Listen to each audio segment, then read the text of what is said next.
स्वागत है आपका सोनी सीरीज में।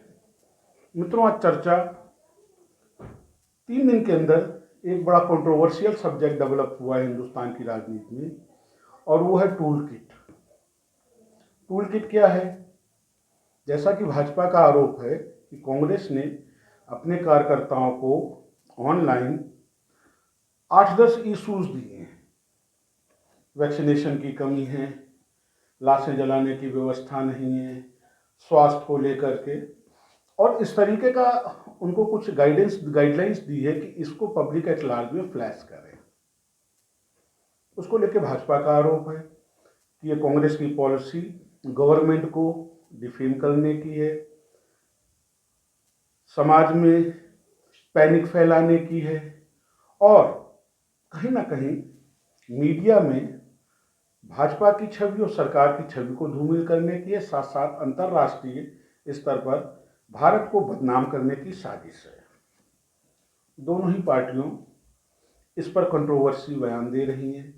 कांग्रेस आज एफआईआर के लिए दिल्ली गई कि हम साहब संबित पात्रा के विरुद्ध एफआईआर करेंगे, जेपी नड्डा के विरुद्ध एफआईआर करेंगे, हमारी ये टूल किट नहीं है, हम इस तरीके से डिस्क्रिमिनेशन नहीं चाहते।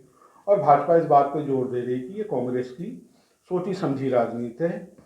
याद हो, इसी तरीके का एक प्रकरण अब से कुछ समय पूर्व भी उठा था, जिस समय किसान आंदोलन अपने चरम पर था, और किसान आंदोलन को लेकर के भी एक ऐसी ही टूल किट का जिक्र हुआ था जो कि अमेरिका से स्पॉन्सर्ड थी। एक इंडो अमेरिकन आर्टिस्ट ने इस तरीके की टूल किट को फ्लैश किया था। बड़ी कंट्रोवर्सी हुई। मित्रों, यहाँ 2-3 इश्यूज हैं और बड़े महत्वपूर्ण इश्यूज हैं। पहली चीज, क्या ऐसी राजनीति को हमको स्वीकार करना चाहिए जो हमारे देश की छवि को धूमिल करती हो? एक चीज। दूसरी चीज कि किसी भी ऐसे सब्जेक्ट मैटर पर रिपल्स करने से पहले गवर्नमेंट को भी ये सोचना चाहिए कि उसमें जो बातें डिस्क्राइब हैं उनकी सच्चाई क्या है। ऐसा हो रहा है? अगर हो रहा है तो गवर्नमेंट को उसमें सुधार लाना चाहिए, और अगर ऐसा नहीं हो रहा है तो गवर्नमेंट को उस पर प्रॉपर जो है लीगल एक्शन लेना चाहिए। क्योंकि किसी भी सूरत में देश की छवि अगर अंतर्राष्ट्रीय पटल पर या राष्ट्रीय पटल पर अगर विकृत किए जाने की कोई साजिश चल रही है तो निसंदेह ऐसी साजिश को हिंदुस्तान की जनता को नकारना चाहिए। परंतु मित्रों, बड़ा दुर्भाग्य है कि हिंदुस्तान की राजनीति का आधार ही विरोध है। जिस तरीके से पाकिस्तान केवल एक इशू पे जिंदा है, हिंदुस्तान के विरोध पर, वैसे हिंदुस्तान केवल एक चीज पे जिंदा है, वर्तमान सरकार के विरोध पे। जब कांग्रेस थी तभी लेफ्ट का विपक्ष हर समय कोई ना कोई अड़ंगा लाता था। जब से भाजपा आई है तब से कांग्रेस अड़ंगा लगा रही है। लोकतंत्र में विरोध स्वीकार्य है, लेकिन विरोध मर्यादित होना चाहिए, और ऐसा विरोध नहीं होना चाहिए जो विरोध देश की छवि को धूमिल करे। इसका प्रत्यक्ष उदाहरण हाल में ही इजराइल और फिलिस्तीन का जो संघर्ष हुआ है।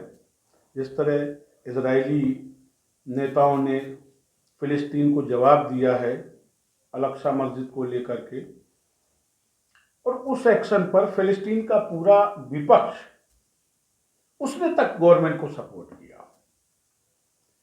इलेक्शंस वहां ड्यू थे, उन्होंने कहा हम अभी इलेक्शन नहीं करेंगे, पहले हम इस प्रॉब्लम को रिजॉल्व करेंगे, उसके बाद इलेक्शन करेंगे, और इस प्रॉब्लम के रेजोल्यूशन के लिए जो भी act upon by the government है उसको विपक्ष का सपोर्ट है।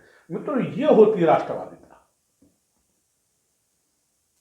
हम फिलिस्तीन और इजराइल के मैटर पे चर्चा नहीं करेंगे, लेकिन हम सीखेंगे जरूर, और हमें सीखना चाहिए।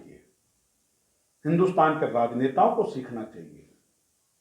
अभी कुछ दिन पूर्व जब फरवरी में वैक्सीन ड्राइव चली थी, हिंदुस्तान के एक तथाकथित बहुत बड़े नेता के सुपुत्र जो उत्तर प्रदेश क्या कहते हैं शासन के मुख्यमंत्री भी रह चुके हैं, अखिलेश यादव जी, उन्होंने बड़ा स्पष्ट कहा था, साहब मैं तो वैक्सीन नहीं लगवाऊंगा, ये भाजपा की वैक्सीन है। अरे भाई, आप ऑस्ट्रेलिया से पढ़े लिखे वापस आए हैं, क्या सीरम इंस्टीट्यूट में या भारत बायोटेक में क्या भाजपा समर्थित साइंटिस्ट है? आप साइंटिस्ट तक को डिफेम कर रहे हैं। सर्जिकल स्ट्राइक हुई थी, नहीं हुई थी, लेकिन ऐसे स्ट्राइक्स के प्रमाण मांगना जिससे भारत के लोगों को एक पॉजिटिव संदेश जाता है, भारत की सेना का मनोबल ऊंचा होता है, आप क्या इतना गिर गए हैं कि आप सर्जिकल स्ट्राइक के प्रूफ मांगेंगे? और इतने आप हिम्मत ही नहीं कि बॉर्डर पे जा सके।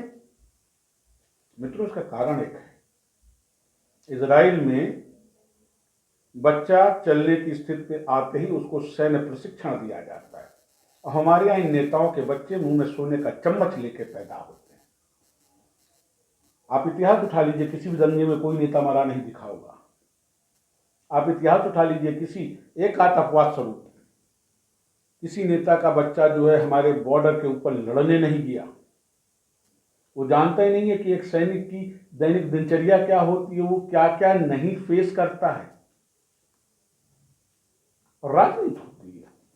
याद हो आपको, जिस समय पाकिस्तान की सेना ने हमारे वीर सैनिकों के सर काटे थे, उनके शवों को छटविछित किया था, बिहार के एक मंत्री ने कहा कि मर गए तो मर गए, पैसा किस बात का दिया जाता, क्योंकि उस मंत्री के परिवार का कोई बेटा आज तक शहीद नहीं हुआ। और ऐसे राजनीतिज्ञों को हम स्वीकार करते हैं। हिंदुस्तान का दुर्भाग्य ऐसी राजनीति है। हिंदुस्तान का दुर्भाग्य ये लोग हैं जो जिस संविधान से संरक्षित होकर के पद और सत्ता प्राप्त करके सुख भोगते हैं, वो उसी जनता को दरकिनारा कर देते हैं। कल मैं एक मूवी देख रहा था मित्रों, साउथ इंडियन मूवी थी, मैं ही राजा मैं ही मंत्री। मैं चाहूंगा आप लोग एक बार इसको देखें कि जनता की वास्तविक हकीकत क्या है। इसमें बहुत बढ़िया डायलॉग था कि ये बेवकूफ हमें फिर वोट दे करके जिताएंगे, सरकार के सीटी बने, मुख्यमंत्री मैं ही बनूंगा। और ये भाव न केवल कांग्रेस में व्याप्त है, समाजवादी में व्याप्त है, बल्कि वर्तमान में भाजपा भी इसी भाव से ग्रसित है। नरसिम्हा राव, जिसमें भारत के प्रधानमंत्री थे, संयुक्त राष्ट्र संघ में भारत का पक्ष रखा जाना था। कांग्रेस में बड़े बड़े दिग्गज लीडरान थे, पर नरसिम्हा राव ने क्या कहा कि नहीं, हमारे भारत के पक्ष को रखने के लिए अगर कोई सामर्थ्यवान नेता है तो परम श्रद्धेय अटल बिहारी वाजपेयी। उन्होंने विद्वता का सम्मान किया। जब ये नेता प्रतिपक्ष थे वाजपेयी जी, उन्होंने विपक्ष का सम्मान किया।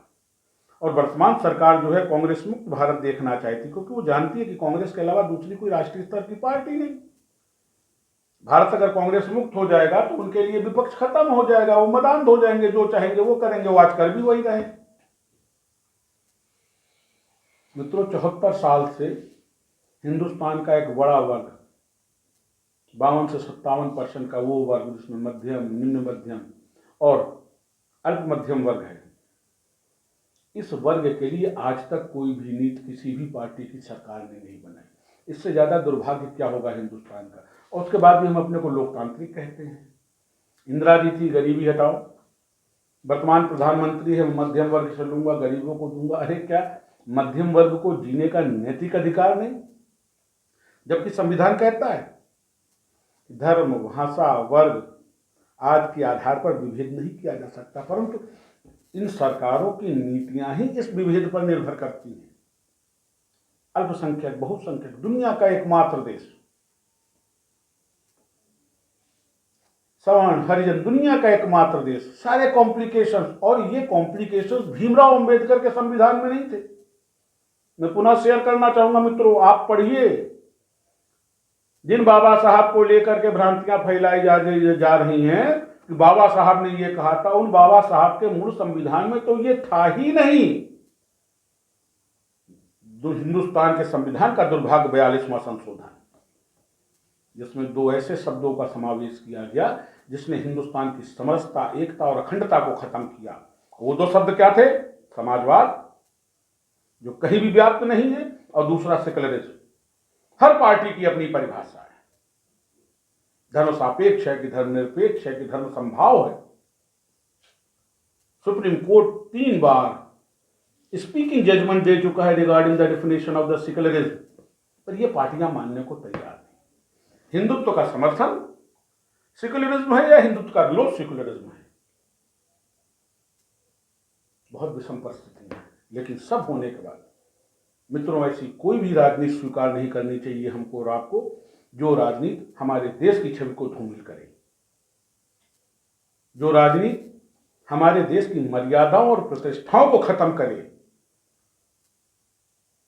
बहिष्कार करिए ऐसे लोगों का और ऐसी राजनीति का। हम आप चर्चा जारी रखेंगे। हमारा चैनल सब्सक्राइब करें और हमको नमस्कार।